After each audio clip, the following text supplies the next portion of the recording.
re-enchantment, and that is with our language. And how do we talk about our people and our place that reflects the dialect and spirituality? Um,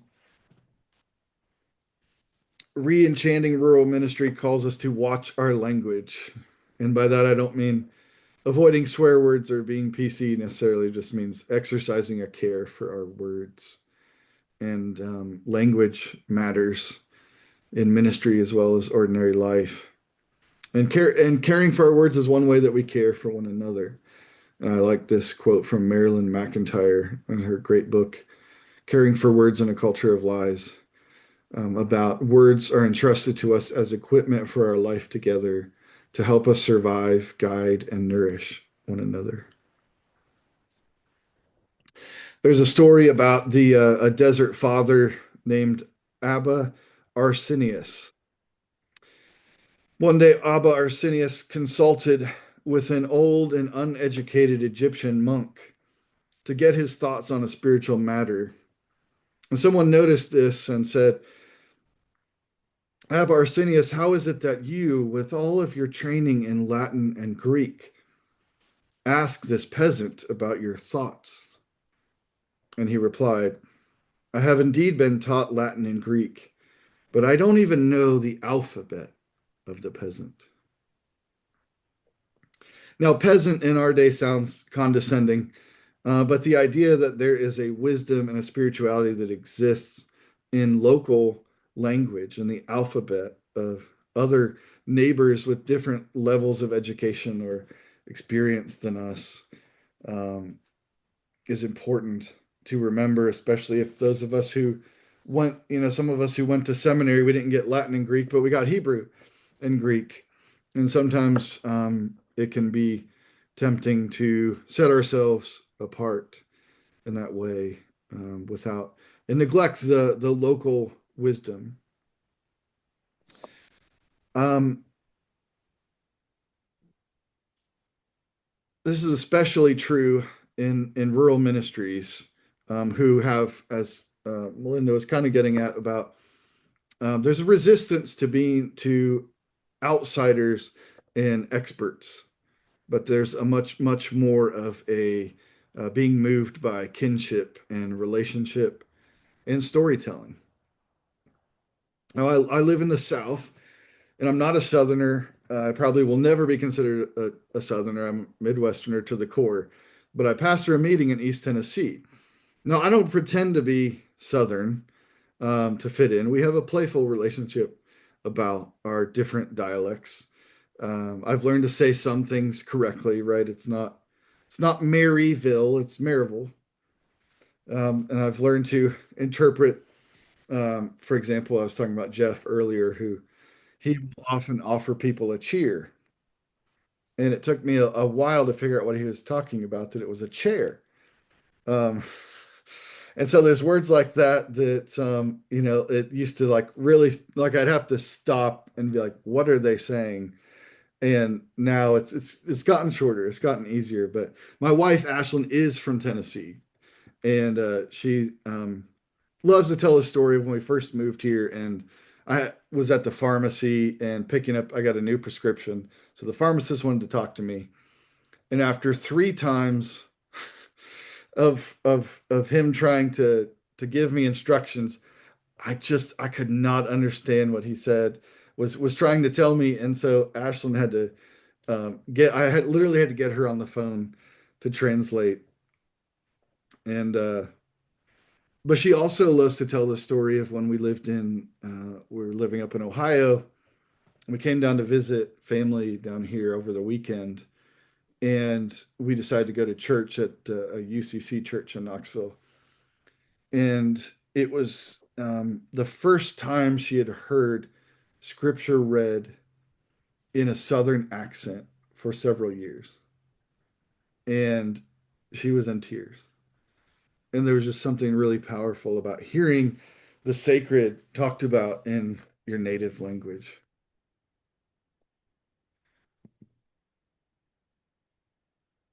So to learn the local language, we have to become members of our place.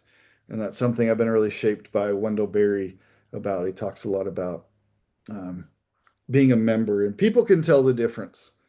And maybe especially in rural contexts, ministry moves at the speed of trust, and time works differently. When I lived in Ohio, I had a colleague who told me the story about her conversation with another person in the community, and they said, "Oh, I've never met you before. Are you new to this community?" And she said, "Well, no, I've actually lived here almost 40 years, and my husband has a dental practice that he's had for about 30 years." And she said, "Oh, so you are new then?" So there's this different sense of time often, and it takes time for people and places to unfold and to open up, especially in rural ministry. And so prioritizing, as Melinda was saying, the relationship building and showing up for that birthday party, sitting down and sipping on the whiskey, talking on the porch. And as we build those relationships, we also do some research. What are the proverbs and parables, stories that get retold, songs that are always getting sung? What are the gifts and virtues of these people? What are the idols? Who are the saints? I made a collage just trying to put this into practice myself with some of the things. So here in East Tennessee, I feel like you'll see Dolly Parton, very beloved around here. She's called the Saint of the South. So, whatever your political affiliation or class or whatever, we all agree we love Dolly. And so that's one of the saints. And on the other corner, we've got Rocky Top. Everybody here is a right Vols fan and can sing Rocky Top and know when to go woo. There's a couple different spots in there for that if you're familiar with the song. Um, when I think the gifts and virtues of this region are the bottom is storytelling. What I think Southerners do better at storytelling and at food and hospitality. So I put the feast up there. And then as far as an idol, I think often guns and patriotism are idols. I'll just leave it at that. So we're always looking, always learning. I think I'm gonna to move past these little bit longer quotes. You can read them later if you'd like, but just a sense of doing local theology and that really to speak a prophetic word, to speak a challenging word, you have to be that member. You have to know the local culture. Richard Rohr talked about being on the edge of the inside, and I think that's the position you have to be in. And so, um,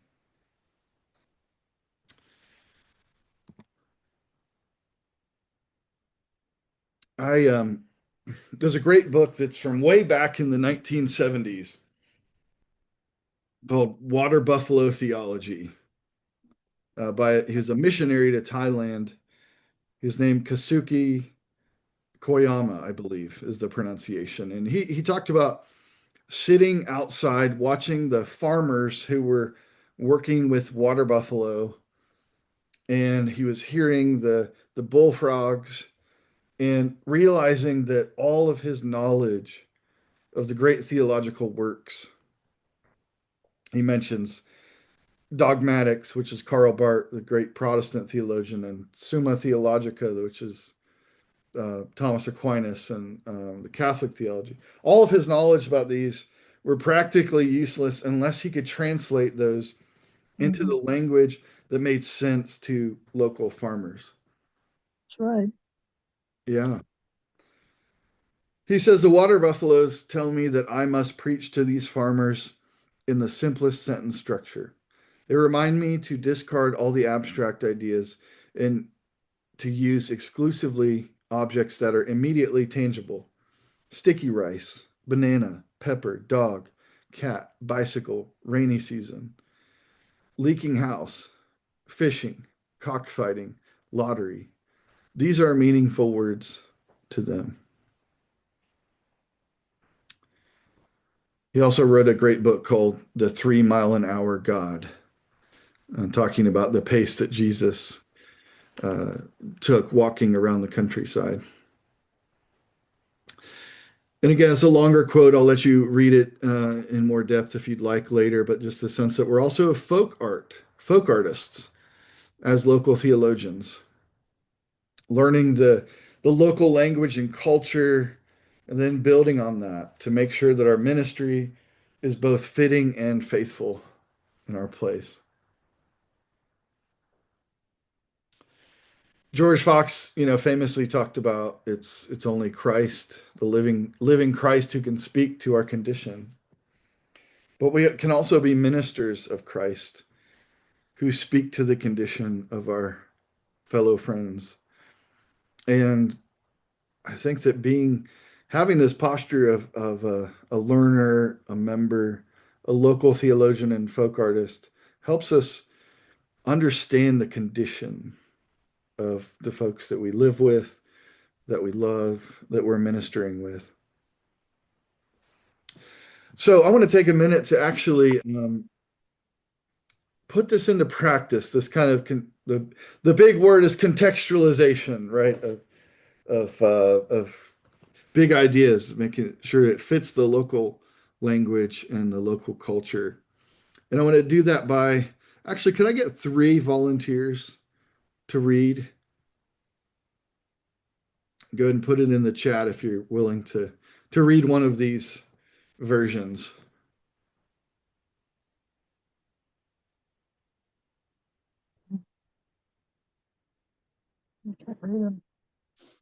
What's that?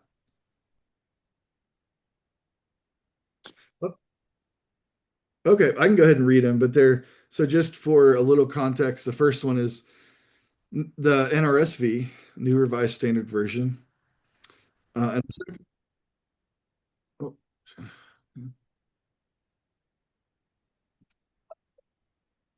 all right, we've got Jennifer joining us. Um, NRSV, then we've got the Cotton. Hey, Jennifer. The Cotton Patch version, which was Clarence Jordan, who he paraphrased the Gospels in the language of the dialect of folks in his region in Georgia. And then the First Nations version, based on the Native American storytelling traditions. So I think this is just a good example of taking the same passage and reading it in the 3 different kind of local, regional, cultural languages. So the first one is Matthew 4:18 through 20 is what this passage is in all 3 cases. Jesus choosing the first disciples. As he walked by the Sea of Galilee, he saw 2 brothers, Simon, who is called Peter, and Andrew, his brother, casting a net into the sea, for they were fishers. And he said to them, "Follow me, and I will make you fishers of people." Immediately they left their nets and followed him. So that's more probably a version you're more familiar with.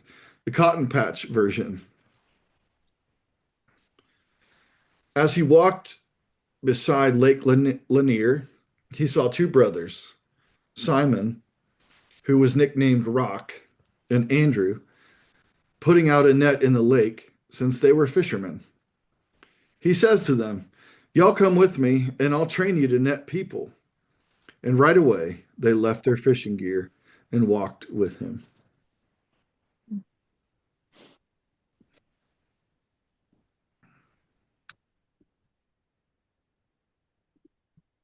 And then the First Nations version says, "Creator sets free was walking by the shoreline of Lake of Circle of Nations when he saw 2 fishermen throwing out their nets. They were one who hears, also known as stands on the rock, and his brother stands with courage. He said to them, "Come, walk the road with me, and I will show you how to fish in a new way for two-leggeds." They dropped their nets right there and became his followers.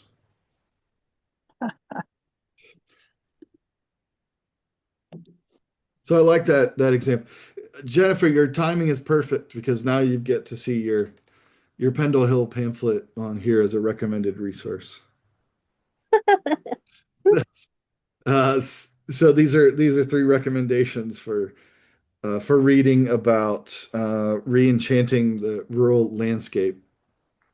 Hillbilly Quaker Jennifer's great reflection on her experience of Quakerism in Appalachia, and um, recommend that.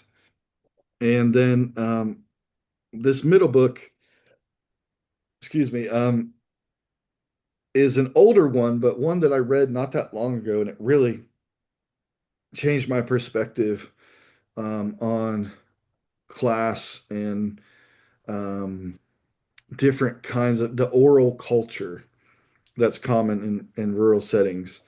And it's by a guy named Tex Sample, and he it's called Ministry in an Oral Culture: Living with Will Rogers, Uncle Remus, and Minnie Pearl.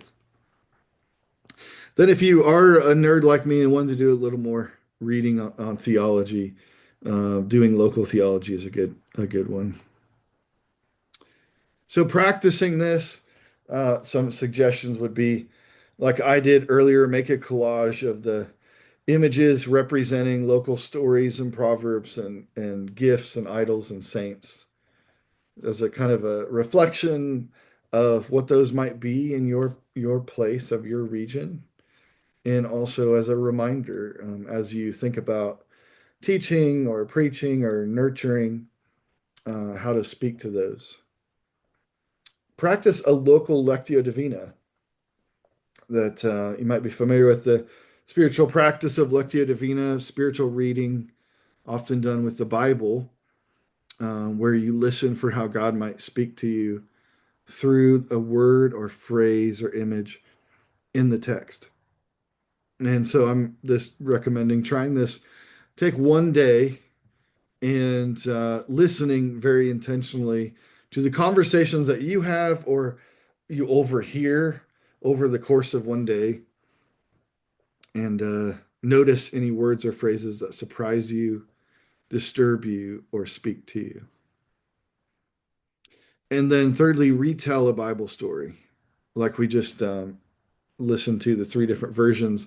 I think I've done this before, of taking a passage like the one from Matthew and inserting local geography and dialect and names, and seeing how that reconnects you, the rural landscape, to the biblical landscape.